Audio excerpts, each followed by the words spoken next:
Yes, good morning to all of you. देखिए, हम लोग इस चैप्टर के अंदर एटम्स और मॉलिक्यूल्स चैप्टर के अंदर हमने अभी तक एटम के बारे में स्टडी किया कि एटम को क्या बोला जाएगा, और डिफरेंट डिफरेंट जो फिलोसफर थे उन फिलोसफर्स ने इस एटम के बारे में क्या क्या अपने डिस्क्रिप्शंस दिए। ठीक है, इसके बाद में हम लोग अब पढ़ते हैं। देखिए, वैसे तो हमने law of constant proportion and law of conservation of mass को स्टडी कर लिया। इसी तरह से और भी लॉज हैं, लेकिन वो हमारे 9th क्लास के सिलेबस में नहीं आते हैं, तो हम उनको डिस्कस नहीं करेंगे।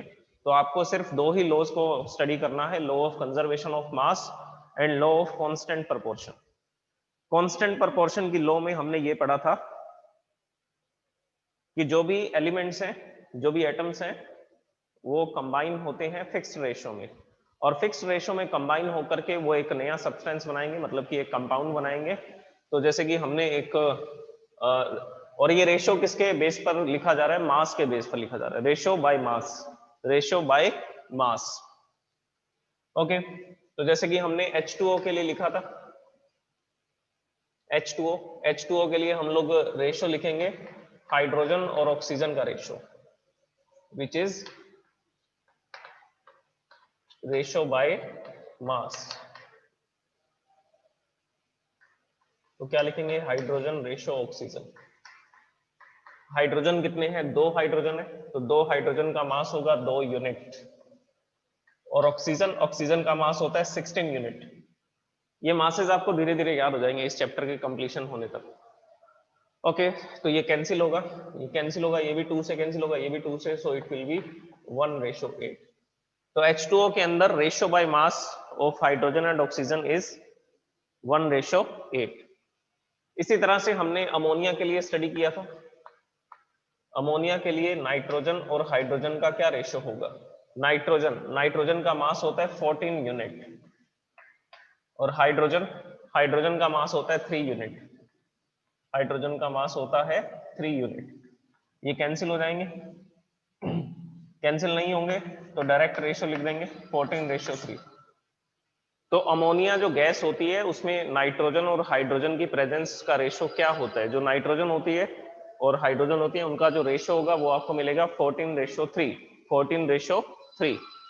तो इसका मतलब ये हुआ कि अगर आप 14 ग्राम नाइट्रोजन लेंगे तो उसको हाइड्रोजन के साथ रिएक्शन करवाने के लिए आपको 3 ग्राम हाइड्रोजन की जरूरत पड़ेगी। अगर आप 14 ग्राम नाइट्रोजन गैस लेंगे तो उस केस में आपको 3 ग्राम किसकी जरूरत पड़ेगी? 3 ग्राम हाइड्रोजन गैस की जरूरत पड़ेगी। तो इन दोनों को जब एक दूसरे से रिएक्ट करवाएंगे तो आपको 14 + 3 17 ग्राम क्या मिल जाएगा? 17 ग्राम अमोनिया आपको मिल जाएगा जब आप इनको रिएक्ट करवाओगे। 14 ग्राम नाइट्रोजन 3 ग्राम हाइड्रोजन से रिएक्ट करके 17 ग्राम अमोनिया बनाएगी। That is law of conservation of mass. Reaction से पहले ये मास थे, टोटल मास था 17, और रिएक्शन के बाद भी कितना मास मिलेगा? 17 ही मिलेगा। तो law of conservation of mass भी होगा और लॉ ऑफ फिक्स प्रोपोर्शन भी हम दोनों यहाँ पर स्टडी कर रहे हैं। इसके बाद में और भी एग्जांपल्स ले सकते हैं, जैसे कि हमने आयरन सल्फाइड के बारे में पढ़ा था। सेकंड चैप्टर में मैंने आपको कराया था कि अगर आयरन को सल्फर की प्रेजेंस में बर्न कर दिया जाए, आयरन को, जैसे कि ये हमने डिस्कस किया था उस चैप्टर में, जो आयरन है उसको Fe से लिखते हैं, और ये एक पाउडर था, ग्रे कलर का पाउडर था। ये जो भी हमने आयरन यहाँ पे लिया, ये कौन से कलर का था? ग्रे कलर का। और ये क्या है? Iron filing. This is iron filings, मतलब कि आयरन का ये बुरादा है। इसके बाद में हमने दूसरा सब्सटेंस लिया, सल्फर। सल्फर को S से लिखा जाता है, और ये भी पाउडर होता है। कौन से कलर का पाउडर होता है? तो आंसर है येलो कलर का पाउडर होता है। और अगर हम इन दोनों को फिजिकली मिक्सअप कर देंगे, तो क्या होगा? ग्रे कलर और येलो कलर दोनों मिक्सअप हो जाएंगे, और एक ऐसा मिक्सचर बनेगा, तो आंसर है हेट्रोजेनियस मिक्सचर बनेगा। हेट्रोजेनियस मिक्सचर बनेगा क्योंकि उसमें आपको आयरन के पार्टिकल्स भी दिखेंगे ग्रे कलर के, और उसमें आपको सल्फर के पार्टिकल्स भी दिखेंगे।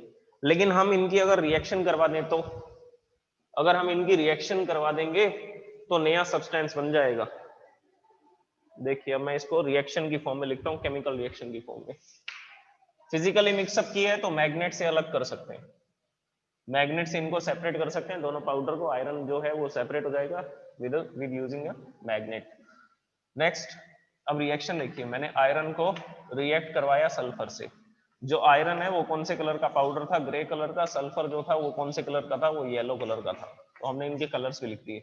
और जब आयरन सल्फर की प्रेजेंस में बर्न होता है तो एक नया सब्सटेंस बनाता है, that is iron sulphide. This is known as iron sulphide. ये आयरन सल्फाइड है। ओके, और ये कौन से कलर का होता है? तो आंसर है ये ब्लैक कलर का होता है। अब हम इसके अंदर मैग्नेट को घुमाएंगे तो क्या आयरन अलग हो जाएगा? तो आंसर है नो, आयरन अलग नहीं होगा, क्योंकि ये एक नया सब्सटेंस बना है आफ्टर केमिकल रिएक्शन। ये बर्निंग प्रोसेस हुई है, आयरन बर्न हुआ है किसकी प्रेजेंस में? सल्फर की प्रेजेंस में। तो बर्निंग प्रोसेस एक केमिकल रिएक्शन है। और केमिकल रिएक्शन क्यों है? क्योंकि एक नया सब्सटेंस बन रहा है। जहां पर भी न्यू सब्सटेंस फॉर्म हो रहा है वहां पर समझ जाइए केमिकल रिएक्शन चल रही होगी। और ये ब्लैक कलर का सब्सटेंस है। अब ये किस रेशो में कंबाइन हुआ? किस रेशो में कंबाइन हुआ? तो यहां से निकाल सकते हैं। जो आयरन होता है उसका एटॉमिक मास, उसका एटॉमिक मास होता है 56 यूनिट। और जो सल्फर होता है उसका एटॉमिक मास होता है 32 यूनिट। एटॉमिक मास मतलब एटम का मास, एक एटम का मास। ये हम डिस्कस करेंगे आगे के टॉपिक्स में, लेकिन अभी मैं आपको ये कांस्टेंट प्रोपोर्शन बताने के लिए ये समझा रहा हूं। ये 56 यूनिट इसका मास है, 32 यूनिट इसका मास है। ये कैंसिल होगा, ये भी 8 से कैंसिल हो जाएगा, सो इट विल बिकम 7। और ये भी 8 से कैंसिल हो जाएगा तो ये 4 बन जाएगा। तो आयरन सल्फाइड में, तो आयरन सल्फाइड में आयरन और सल्फर का रेशो क्या होता है? 7:4। They are always combining in the ratio 7:4। तो अगर मैं 7 ग्राम आयरन लूंगा तो मुझे उसके साथ सल्फर को बर्न करना है। सल्फर के साथ बर्न करने के लिए मुझे कितना सल्फर चाहिए होगा? तो आंसर है 4 ग्राम सल्फर। तो कितना ग्राम सल्फर यूज करना पड़ेगा? 4 ग्राम सल्फर यूज करना पड़ेगा। तो अगर मैं 7 ग्राम आयरन लूंगा तो 4 ग्राम सल्फर लेना पड़ेगा। और ये दोनों रिएक्ट करके 11 ग्राम क्या बनाएंगे? 11 ग्राम बनाएंगे फेरस सल्फाइड। फेरस सल्फाइड मतलब आयरन सल्फाइड, जो ब्लैक कलर का सब्सटेंस है। So this is the law of constant proportion. तो ये अब तक हमने स्टडी किया था। इसके बाद में हम लोग नेक्स्ट टॉपिक को स्टडी करते हैं, दैट इज एटॉमिक थ्योरी। ये एटॉमिक थ्योरी क्या होती है इसके बारे में डिस्कस करते हैं। और ये सबसे पहले किसने दी थी? देखो, बहुत से लोगों ने ये बताया था कि स्मॉलेस्ट इंडिविजुअल पार्टिकल जो होता है वो एटम होता है, लेकिन थ्योरी किसी ने नहीं दी थी। किसी ने ये नहीं बोला था कि इनके कंबाइन होने से ही नए सब्सटेंस बनते हैं, फिक्स प्रोपोर्शन में कंबाइन होते हैं। और डाल्टन ने क्या किया? इन सारी लॉज को इकट्ठा कर दिया। ये जो भी नियम थे, ये जो अलग अलग बातें थी, जैसे कि महर्षि कनाद ने जो बताया, डेमोक्रिटस लूसिपस ने जो बताया कि जो स्मॉलेस्ट पार्टिकल है जिसको डिवाइड नहीं किया जा सकता उसको एटम बोला जाता है। इसके बाद में हमने लॉ ऑफ कांस्टेंट प्रोपोर्शन पढ़ा, law of conservation of mass पढ़ा। तो जॉन डाल्टन ने क्या किया? इन सारी लॉज को कंबाइन कर दिया। तो उसके बारे में स्टडी करते हैं अब हम लोग।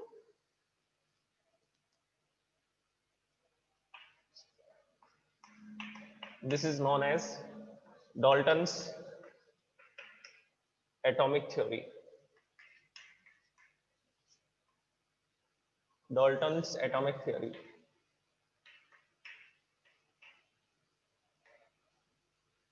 देखिए, ये लॉ कब बनाया गया? तो आंसर है 1808 में। ये एटॉमिक थ्योरी कब दी? 1808 में दी गई। और किसने बनाई ये atomic theory? John Dalton.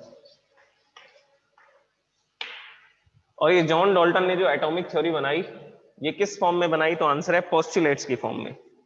Postulates क्या होती हैं? पोस्टुलेट्स होती हैं assumptions, theory without any proof. तो उसको डिस्कस करते हैं हम लोग अभी।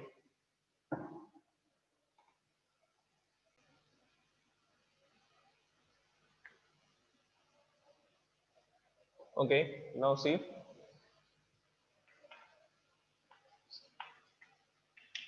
The atomic theory, the postulates of this theory are: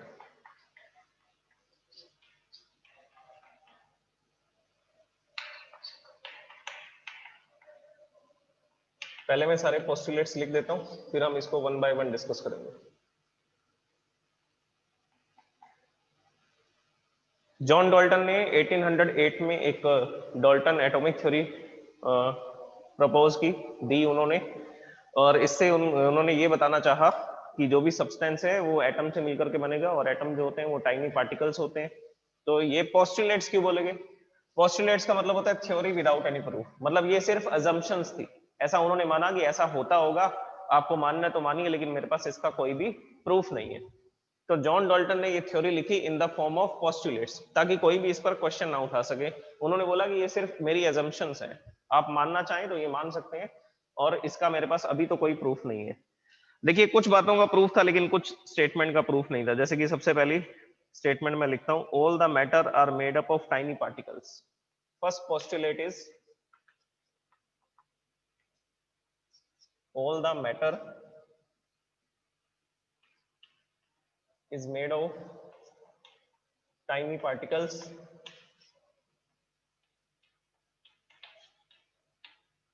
All the matter is made of tiny particles called atoms. उनको क्या बोला जाता है? उनको एटम्स बोला जाता है। ठीक है, ये मान लिया हमने। Next, atoms are the smallest indivisible particles. Atoms are the smallest indivisible particles which cannot be created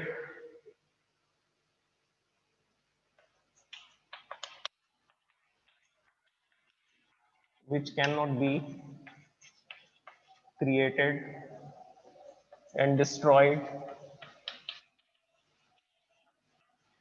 in a chemical reaction. In a chemical reaction. ये हम लोग स्टडी कर चुके हैं। Next, third point, atoms of a given element.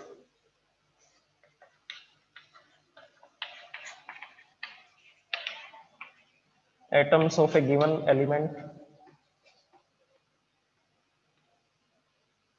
are identical in mass and chemical properties. Atoms of a given element are identical, identical मतलब same, identical in mass and chemical properties.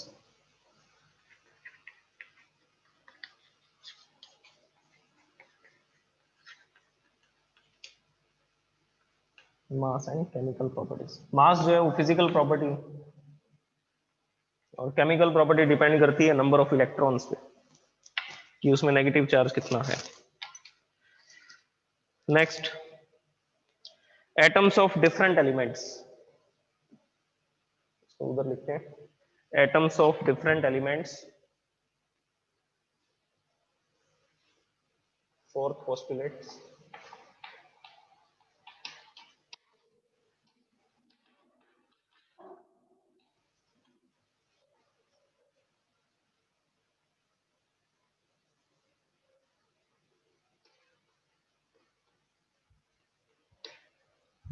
atoms of different elements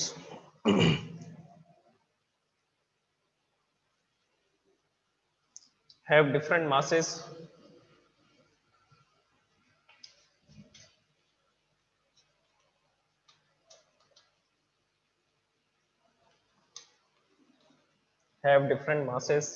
and chemical properties.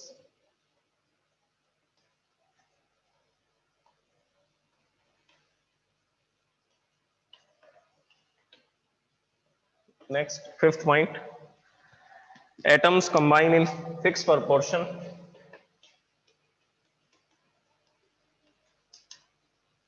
Atoms combine in a fixed proportion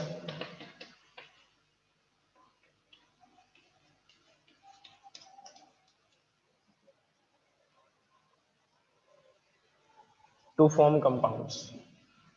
In fixed proportions to form compounds. This is the complete atomic theory which is given by John Dalton. देखिए ये atomic theory है जो किसने बनाई, ये John Dalton ने दी थी postulates की फॉर्म में। अब वन बाय वन इनको डिस्कस करते हैं। और थ्योरी में कुछ प्रॉब्लम्स भी हैं, सारे पॉइंट्स जो है वो बिल्कुल सही नहीं है, कुछ पॉइंट्स में मिस्टेक्स भी हैं, गलतियां भी हैं, तो उनको हम लोग भी डिस्कस करेंगे भी क्या क्या उन्होंने यहाँ पर मिस्टेक्स के लिए इसको लिखने में। All the matter is made of tiny particle called atoms. इन्होंने ये बात तो बिल्कुल ठीक बताई, इसमें कोई गलती नहीं है। जो फर्स्ट पोस्टुलेट है, जो भी मैटर है वो छोटे छोटे पार्टिकल्स मिलकर के बना होता है, और उन पार्टिकल्स को क्या बोला जाता है, उनको एटम्स बोला जाता है। Okay. Second, atoms are the smallest indivisible particles. Spelling को सही करते हैं।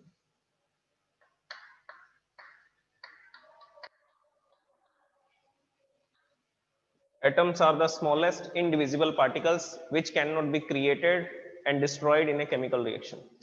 देखिए उन्होंने ये बोला कि एटम जो है वो स्मॉलेस्ट इंडिविजिबल पार्टिकल है, ऐसा पार्टिकल है जिसको और आगे तोड़ा नहीं जा सकता, जिसको और आगे तोड़ा नहीं जा सकता, और वो केमिकल रिएक्शन में ना तो क्रिएट होगा ना डिस्ट्रॉय होगा। वो किसी भी केमिकल रिएक्शन में ना तो क्रिएट होगा और ना ही डिस्ट्रॉय होगा। वो हमने देखा ना law of conservation of mass में, एटम्स ना तो क्रिएट होते हैं ना डिस्ट्रॉय होते हैं, बस उनका रीअरेंजमेंट होता है। एटम्स का नंबर सेम रहता है रिएक्शन से पहले भी और रिएक्शन के बाद भी, तो टोटल मास भी सेम रहेगा। तो उसके बेसिस पर उन्होंने ये स्टेटमेंट लिख दी कि एटम्स जो है वो इंडिविजिबल पार्टिकल्स हैं जिनको तोड़ा नहीं जा सकता, और वो ना तो क्रिएट होते हैं ना डिस्ट्रॉय होते हैं किसी भी केमिकल रिएक्शन में। Next, atoms of a given element are identical in mass and chemical properties. देखिए इनका कहना ये था, इन बातों को ध्यान से समझना, इनमें क्या क्या प्रॉब्लम्स हैं वो भी बताऊंगा मैं। ये बोल रहे हैं कि अगर एलिमेंट जो है, जो एटम्स हैं वो एक ही एलिमेंट के हैं, of a given element, given element का मतलब है एक ही एलिमेंट के अगर एटम्स हैं तो वो एटम्स आइडेंटिकल होंगे मास में और केमिकल प्रॉपर्टीज में।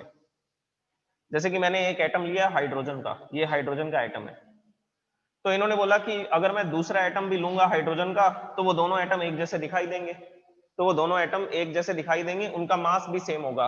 अगर इसका मास 1 यूनिट है तो इसका मास भी 1 यूनिट होगा, दोनों के मास सेम होंगे, दोनों की केमिकल प्रॉपर्टीज भी सेम होंगी। ये अगर ऑक्सीजन के साथ रिएक्शन करता है तो ये भी ऑक्सीजन के साथ रिएक्शन करेगा और वाटर बनाएगा। ये अगर ऑक्सीजन के साथ रिएक्शन करता है तो वाटर बनाता है, ये भी ऑक्सीजन से रिएक्शन करता है तो वाटर बनाता है। नाइट्रोजन से रिएक्शन करता है तो अमोनिया गैस बनाता है, नाइट्रोजन से रिएक्शन करता है तो अमोनिया गैस बनाता है। तो उन्होंने बोला कि अगर दो एटम्स होंगे एक ही एलिमेंट के तो उनका मास भी आइडेंटिकल होगा, तो उनका मास भी सेम होगा और उनकी केमिकल प्रॉपर्टीज भी सेम होंगी। ठीक है, मान ली बात हमने। इसके बाद में next, atoms of different element have different masses and chemical properties. उन्होंने बोला कि अगर एटम अलग अलग एलिमेंट के हैं, जैसे कि फर्स्ट एलिमेंट है हाइड्रोजन और सेकंड एलिमेंट है हीलियम, इसी तरह से थर्ड एलिमेंट है लिथियम, फोर्थ एलिमेंट है बेरिलियम बोरॉन।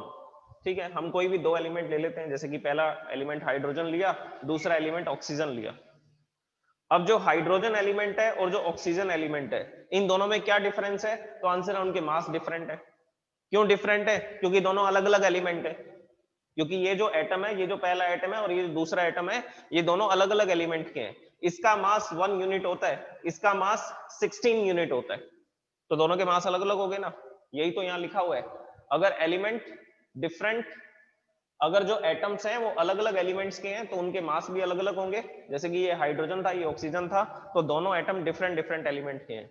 अगर डिफरेंट डिफरेंट एलिमेंट के हैं तो मासेस भी डिफरेंट है, दोनों की केमिकल प्रॉपर्टीज भी डिफरेंट है, दोनों की केमिकल प्रॉपर्टीज भी क्या होंगी, डिफरेंट होंगी। ये अलग अलग तरह के सब्सटेंसेस के साथ रिएक्शन करते हैं। ऑक्सीजन का जो रिएक्शन है वो मेटल्स के साथ ज्यादा है, ऑक्सीजन का जो रिएक्शन है वो ज्यादातर किसके साथ है, वो मेटल्स के साथ है। ये मेटल नॉन मेटल्स के साथ दोनों के साथ देखा जाता है इसका रिएक्टिविटी, और इसकी रिएक्टिविटी ज्यादातर किसके साथ देखी जाती है, मेटल्स के साथ में। आयरन ऑक्साइड, एल्यूमिनियम ऑक्साइड और सोडियम ऑक्साइड, पोटेशियम ऑक्साइड, तो ये जो भी मेटल्स हैं वो ऑक्सीजन के साथ रिएक्शन करके ऑक्साइड्स बनाते हैं। ओके, तो इसकी केमिकल प्रॉपर्टीज और इसकी केमिकल प्रॉपर्टी, दोनों की केमिकल प्रॉपर्टीज भी डिफरेंट है, दोनों के मास अलग अलग है क्योंकि दोनों अलग अलग एलिमेंट्स के एटम है, दोनों की केमिकल प्रॉपर्टीज भी डिफरेंट है। Next, atoms combine in fix proportion to form compounds. ये कह रहा है जो एटम है वो फिक्स प्रोपोर्शन में कंबाइन होते हैं, जो एटम्स हैं वो फिक्स प्रोपोर्शन में कंबाइन होते हैं, क्या बनाने के लिए? कंपाउंड्स बनाने के लिए। क्या बनाने के लिए? कंपाउंड्स को बनाने के लिए। जैसे अभी हम लोग डिस्कस कर रहे थे, जो H2O होता है उसमें हाइड्रोजन ऑक्सीजन का रेशो क्या होता है? 1:8। जो आयरन सल्फाइड होता है उसमें आयरन और सल्फर का रेशो क्या होता है? तो आंसर है 7:4 होता है। इसी तरह से अमोनिया में नाइट्रोजन और हाइड्रोजन का रेशो क्या होता है? 14:3 होता है, 14:3। तो जब भी एलिमेंट कंबाइन होते हैं वो फिक्स प्रोपोर्शन में ही कंबाइन होते हैं। ठीक है, ये थी डाल्टन की एटॉमिक थ्योरी।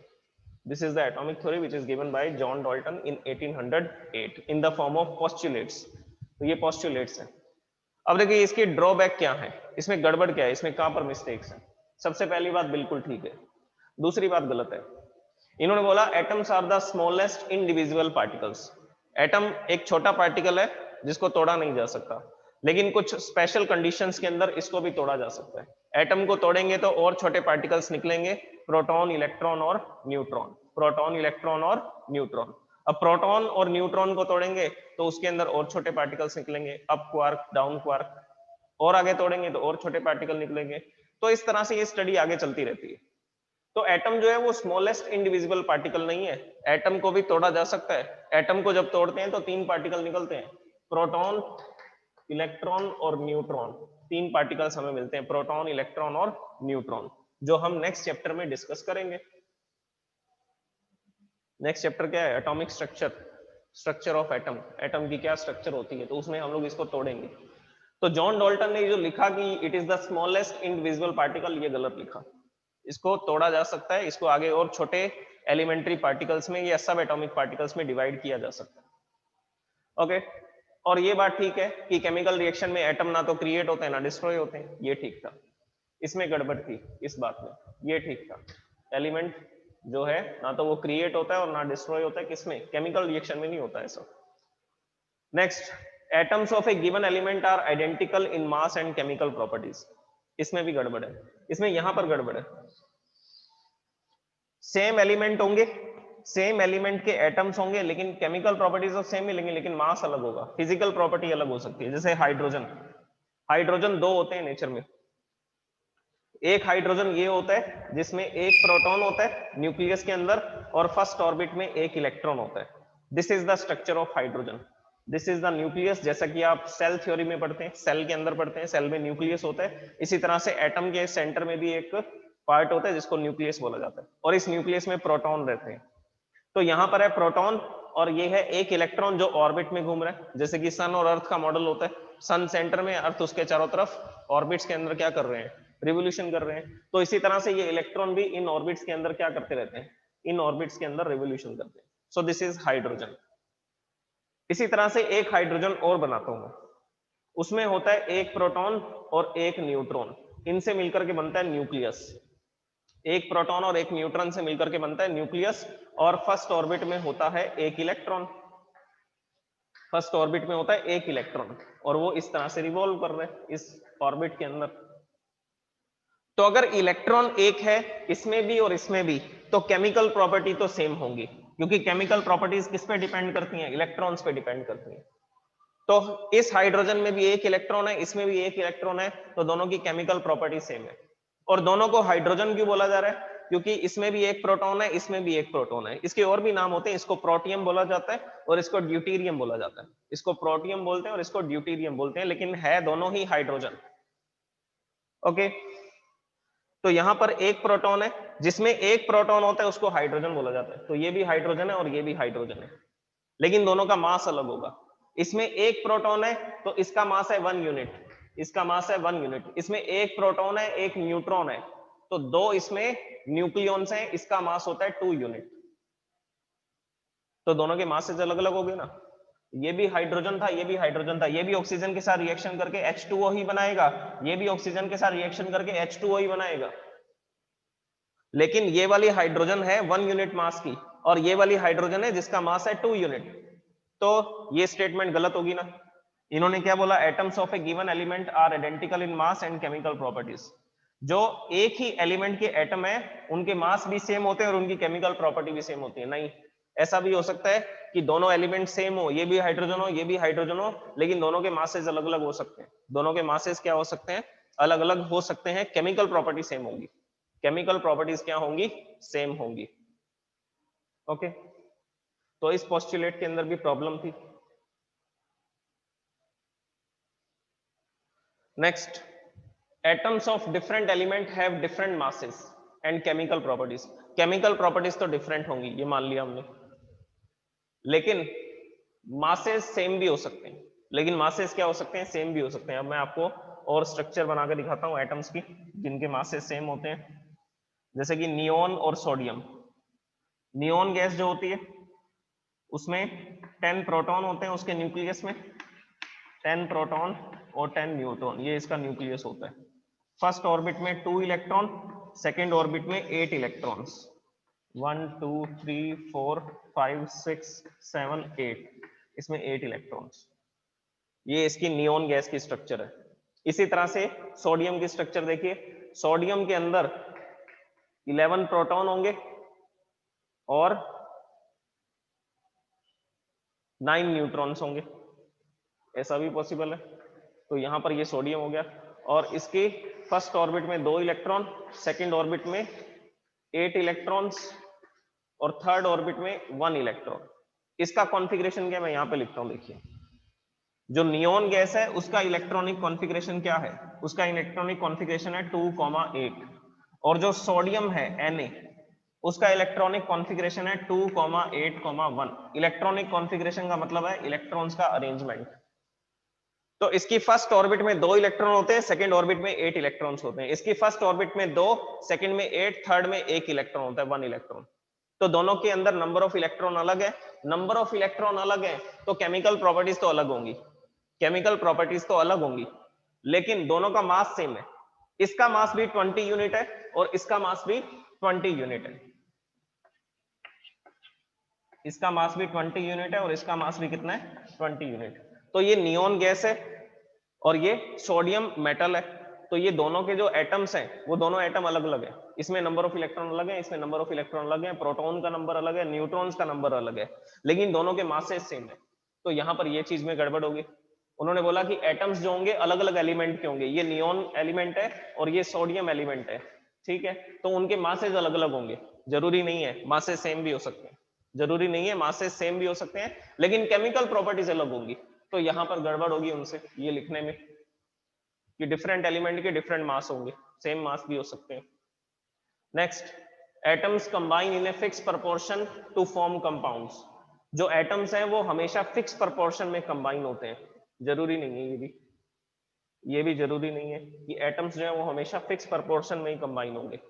जैसे कि H2O के बारे में आपने पढ़ा, हाइड्रोजन और ऑक्सीजन जब भी रिएक्शन करेंगे, हाइड्रोजन और ऑक्सीजन जब भी एक दूसरे से रिएक्ट करेंगे तो वो ये भी बना सकते हैं, H2O भी बना सकते हैं, या ये भी बन सकता है H2O2। This is known as hydrogen peroxide, this is hydrogen oxide, this is hydrogen peroxide. Names मैंने आपको बता दिए, एक का नाम है हाइड्रोजन ऑक्साइड और दूसरे का नाम है हाइड्रोजन पर ऑक्साइड। तो इसको लिखते हैं, ये जो H2O है इसको लिखा जाता है हाइड्रोजन ऑक्साइड, और जो H2O2 है इसको लिखा जाता है हाइड्रोजन पर ऑक्साइड। अब इनके रेशो बताएंगे, इसमें तो रेशो हमें पता है, ये हम डिस्कस कर चुके हैं, हाइड्रोजन ऑक्सीजन का रेशो होता है 1:8। इसमें क्या रेशो होगा, इसमें देखिए H2O2 में क्या होगा, 2 हाइड्रोजन है और 2 ऑक्सीजन है, तो 2 हाइड्रोजन का मास होगा 2 यूनिट, 2 ऑक्सीजन का मास होगा 32 यूनिट। दोनों को 2 से कैंसिल कर दीजिए, ये आ जाएगा 1 और ये आ जाएगा 16, तो 1:16। हाइड्रोजन पर ऑक्साइड में जो हाइड्रोजन और ऑक्सीजन का रेशो होगा वो होगा 1:16। तो देख लीजिए क्या फिक्स प्रोपोर्शन में जुड़ रहा है क्या हाइड्रोजन ऑक्सीजन, आंसर है नो। हाइड्रोजन ऑक्सीजन के साथ कंबाइन हो सकता है 1:8 में भी कंबाइन हो सकता है, हाइड्रोजन ऑक्सीजन के साथ कंबाइन हो सकता है 1:16 में भी कंबाइन हो सकता है। तो फिक्स प्रोपोर्शन में जुड़ेंगे ये भी जरूरी नहीं है, उनके जो रेशियोज हैं वो भी अलग अलग हो सकते हैं, और उस लॉ को बोला जाता है law of different proportion, law of multiple proportion, law of multiple proportion, और वो आपके सिलेबस में नहीं है, तो उसको हम लोग डिस्कस नहीं कर रहे हैं। बस मैं सिर्फ ये बताना चाह रहा था कि जो फिफ्थ पोस्टुलेट है जो उन्होंने बताया कि एटम्स हमेशा कंबाइन होंगे फिक्स प्रोपोर्शन में, जैसे हाइड्रोजन ऑक्सीजन हमेशा 1:8 में कंबाइन होते हैं, तो ये जरूरी नहीं है, वो 1:16 में भी कंबाइन हो सकते हैं। Okay, so these are the postulate, और इनमें जो जो ड्रॉबैक थी, इनमें जो जो कमियां थी वो भी मैंने आपको बता दी। Now you can raise your hand if you have any doubts.